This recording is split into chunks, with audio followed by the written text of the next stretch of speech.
My war began not with a bang, but with the gentle hum of servers in an air-conditioned room in Nevada. They sat me down in a leather chair, put a headset on me, and handed me a joystick. "You have the hands of a surgeon," the recruiter told me.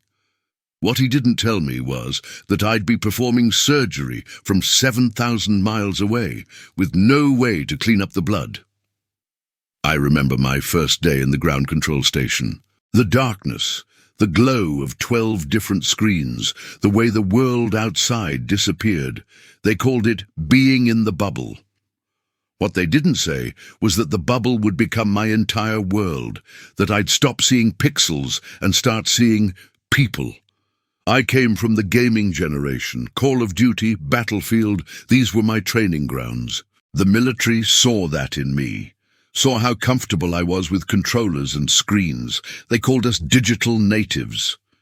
What they meant was we were naive enough to think this was still a game.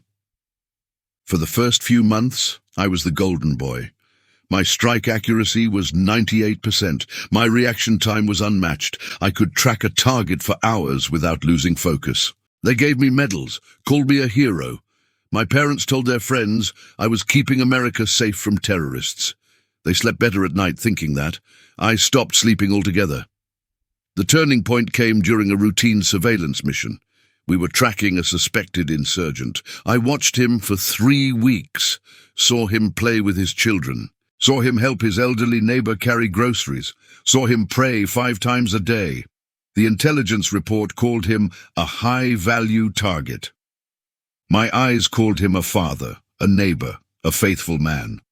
I developed rules to survive. The 5-minute rule: never watch a target for more than 5 minutes without taking action. The detachment rule: they're patterns, not people. The compartmentalization rule: what happens in the GCS stays in the GCS. But rules are made to be broken, and I broke every one of them. There was this one mission. We called her Little Bird. A girl couldn't have been more than 8, always in a bright blue dress. She'd play in the courtyard while we watched her father. Every day, same routine. Her laughter became part of our audio feed. We'd sometimes mute it because it felt too human.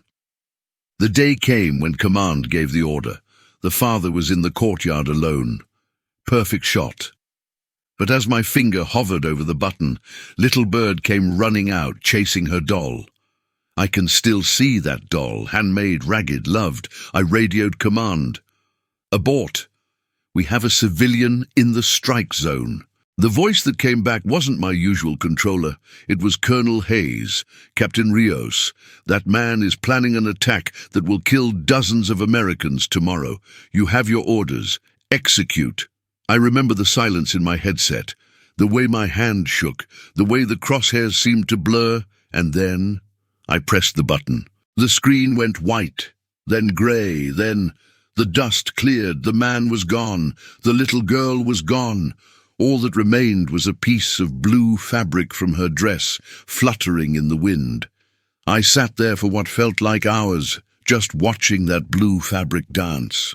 That night I went home to my family.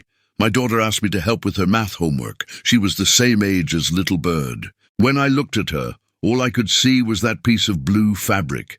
I had to leave the room. My wife thought I was sick. In a way, I was.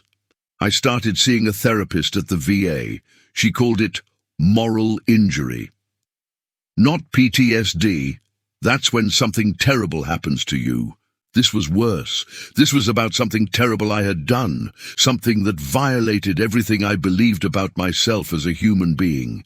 The military offered me an honorable discharge. They called it stress-related.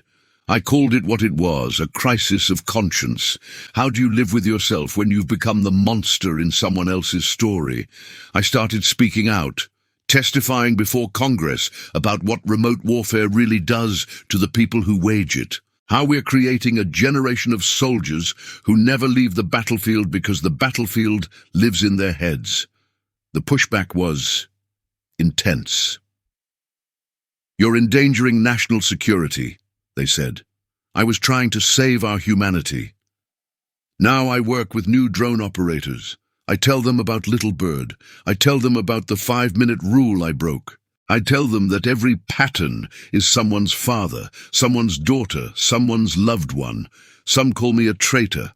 I call myself a realist. The hardest part isn't the guilt anymore. It's the realization that I'll never be free of this, that every time I see a child playing, every time I see a piece of blue cloth, every time I hear a plane overhead, I'm back in that chair, my finger on that button, making a choice I can never unmake. People ask me if I regret speaking out. I don't. The silence was killing me faster than any enemy ever could. At least now I'm fighting the right war. The war for our souls, the war to remember that even when we're looking through a screen, we're still looking at human beings. Little Bird visits me sometimes, in my dreams. She's not angry. She just holds out her doll and asks why, and I still don't have an answer. Maybe there isn't one. Maybe some questions aren't meant to be answered. They're just meant to be carried. I was a god in the machine once.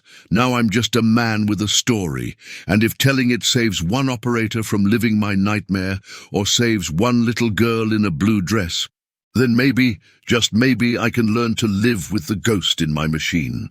This story isn't just mine. It belongs to every operator who has ever stared into a screen and seen a piece of their own humanity reflected back.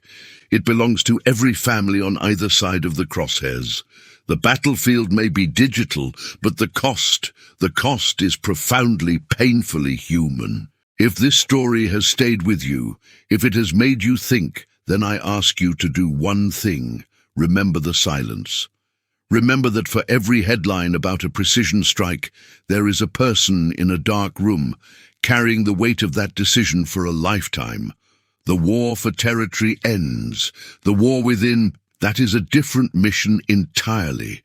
This has been another story from the War Within, a channel dedicated to the soldiers. Not just the soldiers. Subscribe to bear witness to the stories they never tell you.